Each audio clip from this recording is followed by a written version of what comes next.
छोटे से गांव नयनपुर में रोशन अपनी पत्नी कमला के साथ रहता था। वह चीनी का व्यापार करता था। एक दिन वह अपनी गधे पर चीनी की बोरियां लादकर पास के पुरान गांव के बाजार में बेचने गया।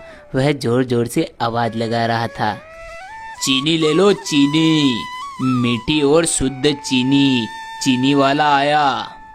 उसकी आवाज़ सुनकर धनराज, एक बड़ा और घमंडी जमींदार, उसकी तरफ आकर्षित हुआ।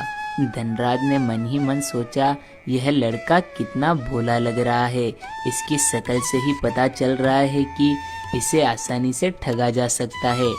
वह रोशन के पास गया और पूछा, अरे चीनी बेचने वाले, क्या तुम अपनी सारी बोरियां मुझे बेचना चाहोगे? रोशन की आंखों में चमक आ गई। जी बिल्कुल मालिक, लेकिन आप इसकी क्या कीमत देंगे मुझे, जरा ये तो बताइए। तुम बताओ, तुम्हें कितने चाहिए, उस हिसाब से फिर मैं तुम्हें देता हूँ।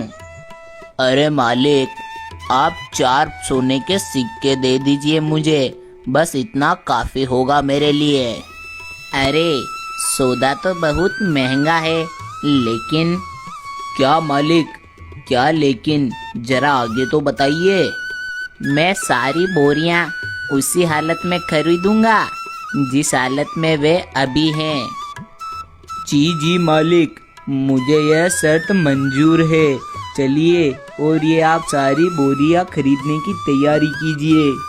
ठीक है, तो चलो तुम मेरे पीछे और अपने इस गधे को लेकर। रोशन बहुत खुश हुआ। उसने सोचा कि उसने बहुत अच्छा सौदा किया है और कम समय में ही सारा माल बिक गया। वह खुशी खुशी धनराज के पीछे पीछे चलने लगा। जब वे धनराज के महल नुमा घर पहुँचे तो रोशन ने गधे से बोरियां उतारना शुरू किया। तभी धनराज चिल्लाया, अरे रुक जाओ, क्या तुम्हें मेरी वह शर्त याद नहीं है क्या?